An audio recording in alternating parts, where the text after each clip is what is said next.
വിൽക്കാനുള്ള നിർദ്ദേശത്തിന്റെ തുടക്കം ഒന്നാം പിണറായി സർക്കാരിൽ നിന്ന്. വീര്യം കുറഞ്ഞ മദ്യവിൽപ്പനയ്ക്ക് അനുമതി തേടി ബക്കാടി കമ്പനി ഇടതു സർക്കാരിന്റെ കാലത്ത് നൽകിയ കത്തുകൾ പുറത്ത്. ഇതിലും ഭേദം വീര്യം കുറഞ്ഞ മദ്യം അത് വിൽക്കാനായിട്ടല്ല, അതിൻ്റെ നികുതി കുറയ്ക്കാൻ വേണ്ടിയിട്ട് ഇടതുപക്ഷ സർക്കാരാണ് കുടപിടിച്ചത്, അല്ലെ ഇടതുപക്ഷ സർക്കാർ നൽകിയ ആ കത്ത് പുറത്തെന്ന് പറഞ്ഞുകൊണ്ട് മനോരമ ന്യൂസ് ഇന്ന് വന്നിട്ടുണ്ട് സതീശനെ മെഴുകാൻ, അല്ലെ സതീശനെ വെള്ളപൂശാനായിട്ട്. അപ്പോൾ ഇതിൽ ശരിക്കും കുറ്റക്കാർ ഇടതുപക്ഷം തന്നെയാണെന്ന് വരുത്തി തീർക്കുക എന്നുള്ളതാണ് ഇവന്മാരുടെയൊക്കെ ലക്ഷ്യം. മാധ്യമപ്രവർത്തനം എന്ന് പറയുന്ന സാധനം നിർത്തിവല്ല ചെരയ്ക്കാൻ പോകുന്നതാണ് മാധ്യമപ്രവർത്തകരായിട്ടുള്ള മനോരമയുടെയും ഏഷ്യാനെറ്റ് ന്യൂസിൻ്റെയും ഒക്കെ അവരോടൊക്കെ എനിക്ക് പറയാനുള്ളത്, അതിൻ്റെയൊക്കെ അടിമകളോട് എനിക്ക് പറയാനുള്ളത്. കാരണം പിണറായി വിജയനാണ് ഇവിടെ ഇരുന്ന് മദ്യനയം പുതുക്കിയതല്ല, വീര്യം കുറഞ്ഞ മദ്യത്തിന് നികുതി കുറച്ചുണ്ടാക്കിയാൽ മതി എന്ന് പറഞ്ഞുകൊണ്ട് രാവിലെ തൊട്ട് വൈകുന്നേരം വരെ ഇരുന്ന് വായ്ത്താളം വിട്ട് കഴിഞ്ഞാൽ ഇവന്മാർക്ക് എന്തോ കിട്ടുമെന്നാണ് ഇവന്മാർ തോന്നുന്നത്, ഇവന്മാർ വിചാരിക്കുന്നത്. എന്തൊരു അവസ്ഥയാണല്ലേ. അപ്പോൾ ഇതിനെ കൂടെ പിടിച്ചുകൊണ്ട് ഒരുപാട് ആളുകൾ മെഴുകുന്നുണ്ട്. ഈ മഞ്ഞപ്പത്രങ്ങൾ ഇപ്പോൾ ബ്രേക്കിംഗ് ന്യൂസ് ആയിട്ട് വിടുന്ന ഒരു കത്തുണ്ട്. ആ കത്തിൽ പറയുന്നത് ഇങ്ങനെയാണ്: നോട്ട് നമ്പർ 4 ഖണ്ഡിക 4 കാണുക. ബക്കാടി ഇന്ത്യ, SDF ഇൻഡസ്ട്രീസ് എന്നിവ നൽകിയ അപേക്ഷകളും സമാനമായ മറ്റ് അപേക്ഷകളും ഒരുമിപ്പിച്ച് ഈ ഖണ്ഡികയിൽ പറഞ്ഞത് പ്രകാരം വീര്യം കുറഞ്ഞ മദ്യത്തിന് കൃത്യമായ വ്യക്തമായ നിർവചനം നൽകി വിശദമായ റിപ്പോർട്ട് അടിയന്തരമായി സമർപ്പിക്കുക. അതായത് MV ഗോവിന്ദൻ മാഷിൻ്റെ ആ ഒരു ഓഫീസിലേക്ക് ഒരു കത്ത് വരുന്നു.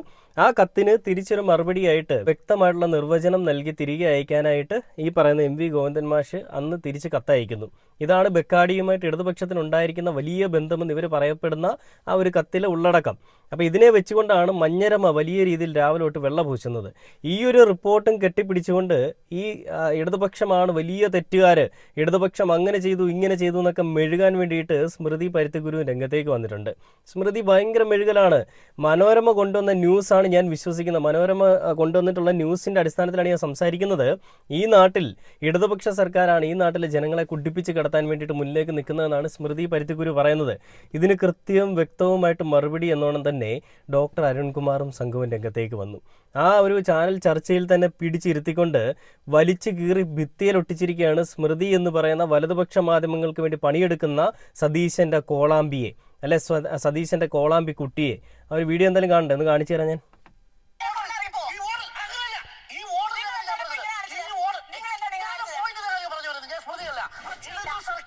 കരിമണൽ ഖനന നയത്തിൽ നിന്നുള്ള എന്ത് വ്യത്യാസമാണ് ഇന്ന് മനോരമ പത്രം റിപ്പോർട്ട് ചെയ്ത് സ്മൃതി ഇവിടെ അവതരിപ്പിച്ചത്? പറയൂ.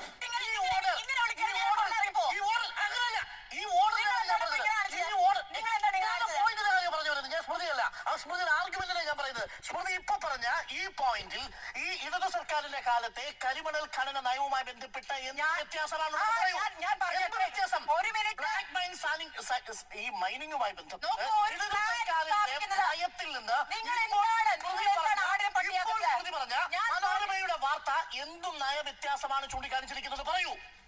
ഇടതു സർക്കാരിന്റെ നയവുമായി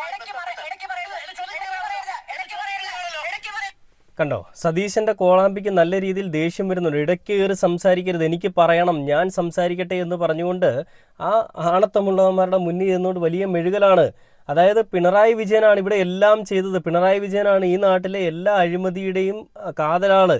പിണറായി വിജയൻ ഇവിടെ ഇരുന്നിട്ട് 10 വർഷവും ഈ അഴിമതി മാത്രമേ കാണിച്ചിട്ടുള്ളൂ, ചെയ്തിട്ടുള്ളൂ എന്ന് പറഞ്ഞ് സമർത്ഥിക്കാനായിട്ട് ഇവന്മാർ എഴുതി കൊടുത്തിരിക്കുന്ന വാർത്തയും വായിച്ചുകൊണ്ടിരിക്കുകയാണ് സ്മൃതി. ഇവൾക്കൊക്കെ നാണമില്ലെന്നാണ് ഞാൻ ഈ ആലോചിക്കുന്നത്. ഞാൻ പലപ്പോഴും പറഞ്ഞിട്ടുണ്ട്, ഞാൻ വീണ്ടും പറയുകയാണ്, എൻ്റെ പൊന്നു സ്മൃതി, നിനക്ക് പറ്റിയ പണി എന്ന് പറയുന്നത് ജേർണലിസം അല്ല. നിനക്ക് പറ്റിയ പണി നല്ല രാഷ്ട്രീയമാണ്, പക്ക രാഷ്ട്രീയത്തിൽ ഇറങ്ങുക എന്നുള്ളതാണ് നിനക്ക് പറ്റിയ പണി. ആനയെ ചേനയാക്കുന്ന, ആടിനെ പുലിയാക്കുന്ന, എലിയെ ആനയാക്കുന്ന, അല്ലെ എലിയെ പുലിയാക്കുന്ന ആ രാഷ്ട്രീയം, അതാണ് നിനക്ക് പറ്റിയത്. ആളുകളുടെ മുന്നിലേക്ക് ഒരു പുകമറ സൃഷ്ടിച്ചുകൊണ്ട് രക്ഷപ്പെടുക എന്നുള്ളതാണ് നിൻ്റെയൊക്കെ തന്ത്രം. അത് തന്നെയാണ് UDFൻ്റെയും തന്ത്രം. അതിൽ നല്ല രീതിയിൽ ഈ പറയുന്ന VD സതീശൻ വിജയിക്കുന്നുണ്ട്. കാരണം കൺകെട്ട് വിദ്യ എന്നൊക്കെ നമ്മൾ പറയാറുണ്ടല്ലേ, ഇത് കൺകെട്ട് വിദ്യ എന്ന് പറയുന്നതിനേക്കാൾ അപ്പുറം ജനങ്ങളുടെ മനസ്സിലേക്കും ജനങ്ങളുടെ മുന്നിലേക്കും എന്തൊക്കെയോ ഇങ്ങനെ മാറ്റിയും മറച്ചുമൊക്കെ ചെയ്യാനായിട്ടൊരു കഴിവ് സതീശൻ ചെയ്തുകൊണ്ടിരിക്കുകയാണ്. അതുകൊണ്ട് തന്നെയാണ് പലയിടങ്ങളിലും സതീശൻ രക്ഷപ്പെട്ടു പോകുന്നത്. എന്നാൽ വാസ്തവം എന്താണ്? പിണറായി വിജയൻ ഇവിടെ ചെയ്ത കാര്യങ്ങളെല്ലാം ക്ലിയറാണ്. ഒരു അഴിമതി എന്ന് പറയുന്ന സാധനങ്ങളും ചൂണ്ടിക്കാണിക്കാനായിട്ടില്ല. എന്നാൽ ഈ ഒരു പുകമറ സൃഷ്ടിച്ചുകൊണ്ട് പിണറായി വിജയൻ ഇവിടെ അഴിമതി രാഷ്ട്രീയമായിരുന്നു ചെയ്തുകൊണ്ടിരുന്നത്, അഴിമതി വിരുദ്ധ രാഷ്ട്രീയത്തിന് വേണ്ടിയിട്ടാണ് ഞങ്ങൾ അധികാരത്തിൽ വന്നതെന്ന് പറഞ്ഞുകൊണ്ട് ഈ മാധ്യമങ്ങൾക്ക് വേണ്ടിയിട്ട് അവർക്ക് BGM ഇട്ടുകൊണ്ട് ഇങ്ങനെ അടിച്ചു പൊളിക്കാൻ വേണ്ടിയിട്ട് ഈ വാട്സപ്പ് യൂണിവേഴ്സിറ്റികളിൽ ആഘോഷമാക്കാൻ വേണ്ടിയിട്ട് സോഷ്യൽ മീഡിയകളിൽ തരംഗമാകാൻ വേണ്ടിയിട്ട് കുറച്ച് കാര്യങ്ങൾ ഇങ്ങനെ കയ്യും ചൂണ്ടിയൊക്കെ സതീശൻ ഇട്ട് കൊടുക്കുന്നുണ്ട്.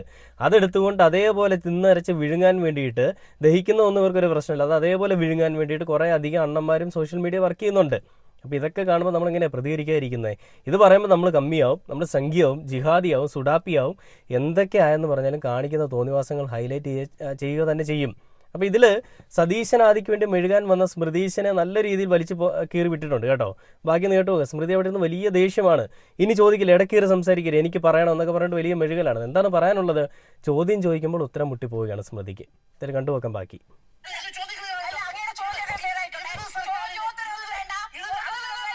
ദേഷ്യം വന്നു. പത്രം റിപ്പോർട്ട് ചെയ്ത അതിന്റെ അടിസ്ഥാനത്തിലുള്ള രേഖകൾ ഞാനിവിടെ ഡൗൺലോഡ് ചെയ്തിട്ടാണ് ഞാൻ ഇതിലൊക്കെ വായിച്ചത്.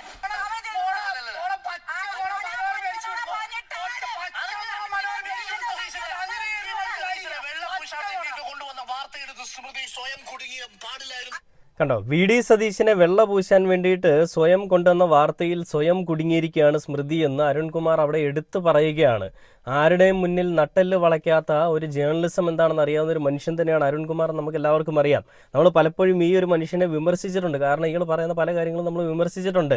എന്നാൽ ഇന്ന് ഈ കാര്യങ്ങളിൽ വ്യക്തമായിട്ടുള്ള തീരുമാനങ്ങൾ എടുത്തുകൊണ്ട് കൃത്യമായിട്ടുള്ള മറുപടി കൊടുത്തുകൊണ്ട് തന്നെയാണ് അരുൺകുമാർ അവിടെ സംസാരിക്കുന്നത്. തെളിവുകൾ വെച്ച് സംസാരിക്കുമ്പോൾ സ്മൃതി വായ്ത്താളം വിട്ടുകൊണ്ട് രക്ഷപ്പെടാനായിട്ട് ശ്രമിക്കുന്നു. ഇതെന്തൊരു ന്യായമാണ് സ്മൃതി? ഇതാണോ ജേർണലിസം? ഇങ്ങനെയാണോ? ഒരുമാതിരി കവലകളിൽ ഈ മീൻ വിൽക്കാനായിട്ട് പോയി, ഞാനവരെ കളിയാക്കുന്നതല്ല, ഈ മീൻ ചന്തകളിൽ പോയി കഴിഞ്ഞാൽ നമ്മൾ കാണും അങ്ങനെ അമ്മമാർ അങ്ങോട്ടും ഇങ്ങോട്ടും അടിയുണ്ടാക്കുന്നത് എന്ന് പറയുന്നത് പോലെയാണ് സ്മൃതി അവിടെ കിടന്ന് മെഴുകുന്നത്. എന്തെങ്കിലും എടുത്തു പറയാനായിട്ട് എന്തെങ്കിലും ഉണ്ടോ? ഒന്നുമില്ല. ആരെങ്കിലും ചെയ്തു വെച്ചിരിക്കുന്ന കാര്യങ്ങളെ, അവർ ചെയ്ത നല്ല കാര്യങ്ങളെ വളച്ചൊടിച്ചുകൊണ്ട് അത് നല്ലതല്ല, മോശമാണെന്ന് പറയാൻ ശ്രമിക്കുന്ന ഈ രാഷ്ട്രീയം, ഈ ഒരു ജേർണലിസം, ഇത് അത്ര നല്ലതല്ല. ഇതിനെയൊക്കെ എടുത്ത് കളയേണ്ട സമയം കഴിഞ്ഞു. നിങ്ങൾ TRP വാല്യൂ കൂട്ടാൻ വേണ്ടിയിട്ടാണ് സ്മൃതി അവിടെ ഇരുത്തിയേക്കുന്നത്. ഞങ്ങൾക്ക് എല്ലാവർക്കും അറിയാം. അല്ലാതെ വ്യക്തമായിട്ടുള്ള കാര്യങ്ങൾ സംസാരിക്കുന്ന ഒരു ജേർണലിസ്റ്റിനെ വേണ്ടിയിട്ടല്ല നിങ്ങൾ അവിടെ ഇരുത്തിയിരിക്കുന്നത് സ്മൃതിയെ. വല്ലാത്ത അവസ്ഥ തന്നെയാണ്. എന്തായാലും ബാക്കി കണ്ടു നോക്കാം. ഈ ബഡ്ജറ്റിൽ അവതരിപ്പിച്ചതിന് ശേഷം, ഫിനാൻസ് ബില്ല് പാസ്സാക്കിയതിനു ശേഷം UDF തീരുമാനിച്ചാൽ ഈ ബക്കാടി ബ്രീസ് അവിടെ വിൽക്കൂലേ? ഫിനാൻസ് ബില്ല് വന്നോ? ഫിനാൻസ് ബില്ലേക്ക് വെച്ചോ? ബഡ്ജറ്റ് വെക്കൂലേ? പിന്നെ വെക്കാതെയാണോ ബഡ്ജറ്റ് പറയുന്നത്? അതിനു മുന്നേ UDF ചേരുമെന്നുള്ള അങ്ങേക്ക് അറിയോ? ചേരുമോ? അല്ല, എനിക്കറിയില്ല. ചേരുമായിരിക്കില്ല. ഞാൻ രണ്ടൊന്നും കിളിപോയി. പുതിയ സാഹചര്യത്തിൽ ചേരും. അല്ല, എങ്ങനെയല്ല വരണ്ട, എല്ലാം കഴിഞ്ഞ 10 വർഷത്തെ പോലെ വരേണ്ടത്. ദിവസമാകുമ്പോ ഇപ്പൊ മദ്യത്തിന്റെ അഴിമതി ആരോപണത്തിന് മുന്നിൽ നിൽക്കുക മുഖ്യമന്ത്രി. അഴിമതി ആരോപണം നിങ്ങൾ ഉന്നയിക്കുന്നല്ലേ? അഴിമതിക്ക് അതെ സ്മൃതി, എല്ലാം ചോദ്യം ഇതാ. ഫിനാൻസ് ബില്ല് പാസ്സാക്കിയിട്ട് ഒരു UDF നയം കൊണ്ടുവന്നാൽ അത് കോടതി നിൽക്കുവോ? നാളെ ബക്കാടി ബ്രീസിൽ പോയി ഒരു നിമിഷം സാർ, ഈ ഫിനാൻസ് ബില്ല് പാസ്സാക്കി കഴിഞ്ഞാൽ, ഈ നികുതി ഘടന, ഈ ഫിനാൻസ് ബില്ല്, ഈ ബഡ്ജറ്റ് പാസ്സാക്കി കഴിഞ്ഞാൽ നാളെ കോടതിയിൽ പോയാൽ ബക്കാടി ബ്രീസ് എന്ന് കേരളത്തിൽ വിൽക്കാൻ പറ്റൂലേ? MP രാജേഷ് പറഞ്ഞു, ഞാൻ കേട്ടതാ. പറ്റുമോ ഇല്ലയോ? പറ്റും. നിയമപരമായി നിൽക്കും. അവിടെയാണ് ഈ ബുദ്ധി.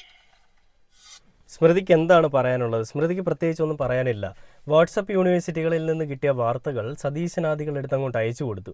അത് കിട്ടിയ പാതി കിട്ടാത്ത പാതി എടുത്തുകൊണ്ട് നേരെ ചാനൽ ചർച്ചയിലേക്ക് വന്നു. എന്തും വിളിച്ച് പറയാൻ പറ്റുന്ന ഒരു പരിപാടിയാണ് ജേർണലിസം എന്ന് മനസ്സിലാക്കിയ സ്മൃതി അവിടെ ഇരുന്നുകൊണ്ട് മെഴുകാമെന്ന് വിചാരിച്ചു. എന്നാൽ നട്ടൽ ആരുടെ മുന്നിൽ പണയം വെക്കാത്ത, ആരുടെ മുന്നിൽ വളയാത്ത നട്ടലുള്ളവരായതുകൊണ്ട് തന്നെയും അപ്പുറത്തിരിക്കുന്ന ആൻഡോ അഗസ്റ്റിനും ഈ അരുൺകുമാറുമൊക്കെ കൃത്യമായിട്ടുള്ള മറുപടി അവിടെ കൊടുത്തിരിക്കുകയാണ്.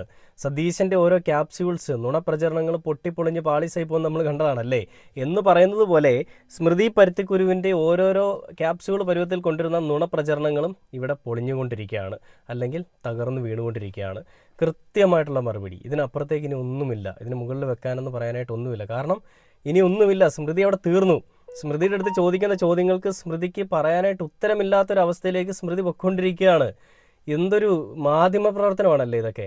ഇതിനെയൊക്കെ എന്ന് ഈ ചാനലിൽ നിന്ന് എടുത്ത് കളയേണ്ടതാണ്. പക്ഷേ ഇവരിങ്ങനെ വെച്ചുകൊണ്ടേ ഇരിക്കുകയാണ്. അവരുടെ ലാഭത്തിന് വേണ്ടി അവർ ചെയ്യുന്നതാണ്. പക്ഷേ ഇത് കാണുന്ന കേരളത്തിലെ ജനങ്ങൾക്ക് നല്ല വെറുപ്പാണ്. ഇവളുടെ മുഖവും ഇവളുടെ സംസാരവും കാണുന്നത് പോലും ഇഷ്ടമല്ല എന്നാണ് പലരും പറയുന്നത്. പക്ഷേ നമ്മൾ അങ്ങനെ വെറുക്കാൻ പാടില്ല. ഓരോരുത്തർക്കും ഓരോ രാഷ്ട്രീയമുണ്ട്. പക്ഷേ എല്ലാ കൊള്ളരുതായ്മകളെയും വെള്ളപൂശാനായിട്ടാണ് ഇരിക്കുന്നതെങ്കിൽ, ആ ഒരു രാഷ്ട്രീയമാണ് ഊന്നി പിടിക്കുന്നതെങ്കിൽ അതത്ര നല്ലതല്ല. അതിനെ ഞങ്ങൾ ഹൈലൈറ്റ് ചെയ്യുമെന്ന് പറഞ്ഞുകൊണ്ട് ഈ ഒരു വീഡിയോയുടെ അവസാനിക്കുകയാണ്. പുതിയൊരു വീഡിയോ കാണുന്നവരെ ഓക്കെ ബൈ.